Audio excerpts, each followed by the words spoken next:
Doctor Sanjeev Kumar, राजकीय महिला महाविद्यालय झुंझुनू।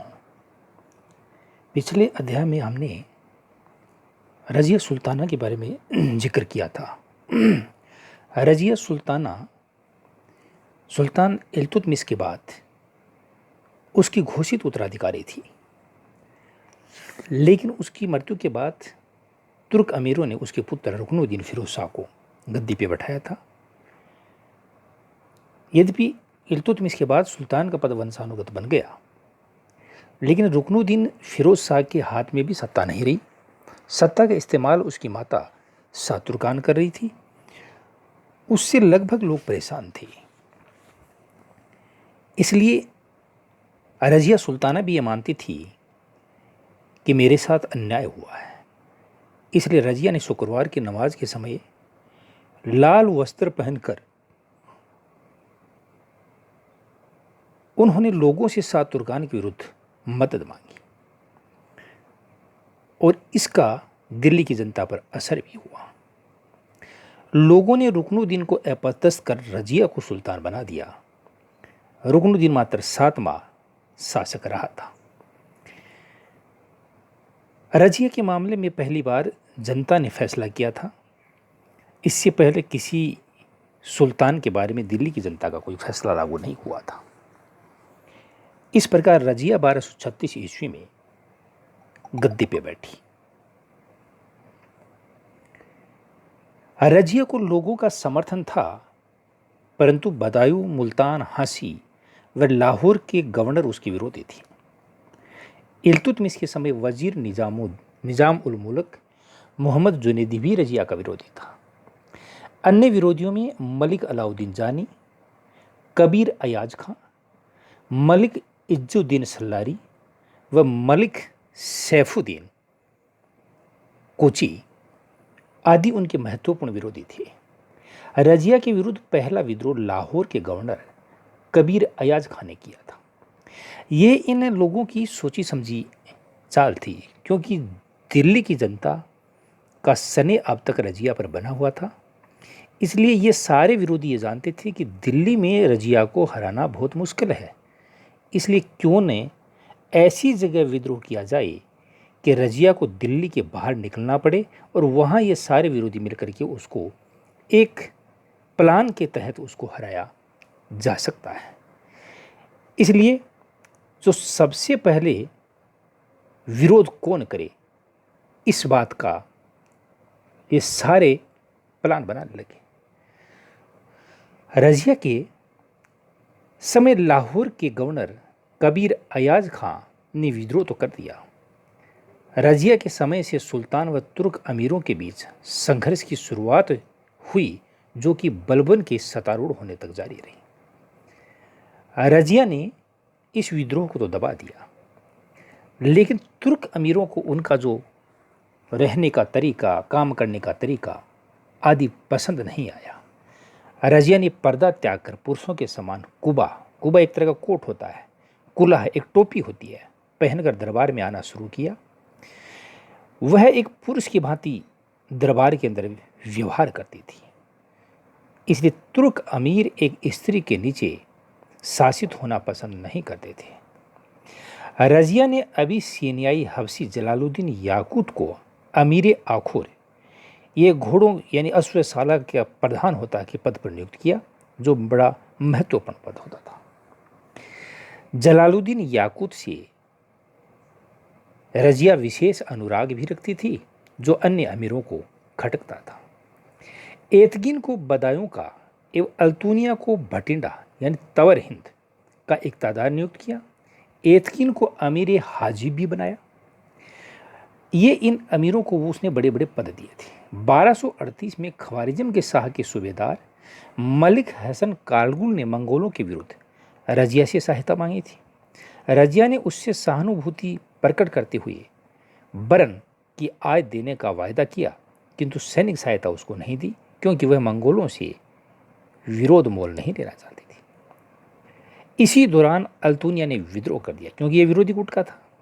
अमीरों ने रज़िया के भाई बहराम शाह को गद्दी पर बैठाने का प्रयास किया। रज़िया ने अल्तुनिया के खिलाफ दिल्ली से निकलकर मोर्चा संभाला।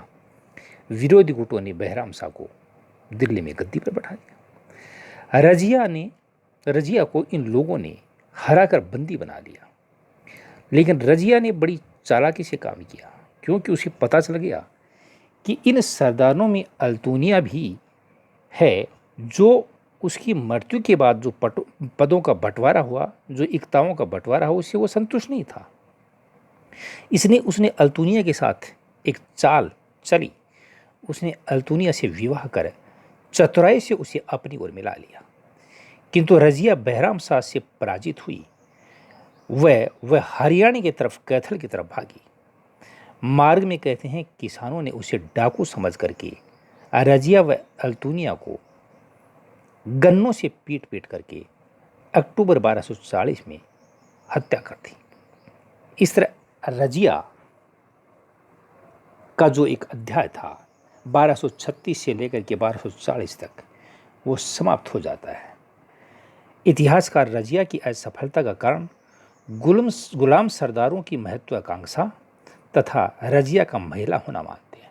ये कई बार ये कंपटीशन में ये क्वेश्चन आता है कि सुल्ताना रजिया की हार का महत्वपूर्ण कारण क्या था। महत्वपूर्ण कारण तो था तुर्की सरदारों की अति महत्वाकांक्षा, और दूसरा कारण था रजिया का महिला होना। इसके अलावा रजिया में कोई कमी नहीं थी। रजिया अच्छी सुल्ताना थी, अच्छी प्रशासक थी, अच्छी पढ़ी लिखी थी, और एक सुल्तान में जो गुण होने चाहिए वो सारे उसमें थे।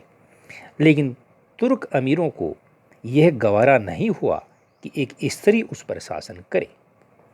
और दूसरी चीज़ ये भी थी कि तुर्क अमीर अति महत्वाकांक्षी थे।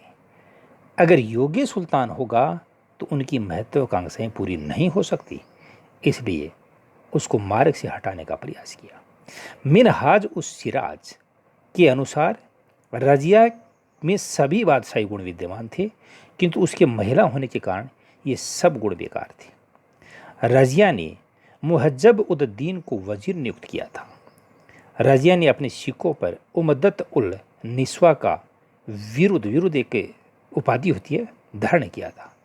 रजिया ने बलबन को अमीर इस शिकार के पद पर नियुक्त किया था। उसके बाद में बलबन है वो दिन प्रतिदिन प्रगति करता गया। उसकी मृत्यु के बाद या उसकी हत्या के बाद तुर्क सरदारों ने मोइनुद्दीन बहराम शाह को 1240 में गद्दी पर बैठाया। लेकिन इनकी महत्वाकांक्षाएं यहाँ भी शांत नहीं हुई। मोइनुद्दीन 1240 में गद्दी पर बैठा, 42 में उसको भी सत्ता से हटा दिया। बहराम शाह ने अपना नायब ए मुमलकत के पद पर, पहली बात तो उसने ये पद ही नया बनाया था, जिसे सुल्तान का नायब कहते हैं, यानी सुल्तान के बाद यही पद होता था सबसे शक्तिशाली, और इस पद पर उसने इख्तियारुद्दीन एतगिन प्रथम नायब बना। अब सत्ता के 3 केंद्र हो गए, एक तो सुल्तान, दूसरा नायब और तीसरा वजीर। नायब इसने बीच में ले लिया और बना लिया इसने। उसके शासनकाल में 1241 ईस्वी में लाहौर में पर मंगोलों ने आक्रमण भी किया। बहराम शाह ने बलबन को हांसी व रेवाड़ी की जागीर भी दी। मैं कह रहा था कि यहाँ बलबन प्रगति कर रहा है, महत्वपूर्ण जागीरें उसको प्राप्त हो गई। लेकिन इसी दौरान इन तुर्क अमीरों ने बहराम शाह को भी गद्दी पे बैठा दिया, और 42 में अलाउद्दीन मुसैद शाह को गद्दी पे बैठाया। इसने भी 4 साल शासन किया। तुर्क अमीरों की महत्वाकांक्षा देखिए कि यहाँ पर आयाराम और गयाराम का पद बन गया सुल्तान का। थोड़े थोड़े समय के लिए सुल्तान बन रहे हैं, और कैसे सुल्तान बन रहे हैं, जो अमीरों की महत्वाकांक्षा पूरी कर सके। इसलिए ये काल दिल्ली में एक बुरे दिनों का काल था। यह रुकनुद्दीन फिरोज शाह का पुत्र था। कौन? अलाउद्दीन मसूद शाह। इसने सारी शक्तियां 40 शाह को सौंप दी। 40 का गुट किसने बनाया था? इल्तुतमिश ने। एवं नाम मात्र का यह सुल्तान रहा। इसके बारे में कोई उल्लेखनीय उपलब्धियां नहीं देखने को मिलती। उसने बलबन को अमीर हाजिब का पद पर नियुक्त किया, और बलबन यहीं से धीरे धीरे प्रगति कर रहा है। 46 में जब इसको हटा दिया तो उसके बाद बलबन ही दिल्ली में सर्वे सर्वा हो गया। इसलिए ये जो गुलाम वंश का काल है, इसके अंदर एक इल्तुतमिश ऐसा शासक था अपराह्न में जिसने लगभग 25 वर्ष शासन किया। उसके बाद कई शासक आए। हाँ, ये ज़रूर है कि अलाउद्दीन मसूद शाह के बाद नासिरुद्दीन मोहम्मद ने, जो अगले अध्याय में पढ़ेंगे, लगभग 19 साल उसने शासन किया था। और उसके बाद बलबन काफ़ी समय तक रहा। लेकिन यहाँ पर यह है कि एक वंश के बाद दूसरा, दूसरा वंश के बाद तीसरा, कई वंशों ने शासन किया। उत्तराधिकार का जो नियम था उसका पूरी तरह से पालन नहीं हुआ। ये जो सुल्तान थे वह तुर्क अमीरों की महत्वाकांक्षाओं में खेलते थे, इसलिए सुल्तान का पद यहाँ तक गरिमापूर्ण नहीं रहा। सुल्तान के पद को गरिमापूर्ण बनाया था बलबन ने, जिसका फिर हम बाद में अध्ययन करेंगे। धन्यवाद।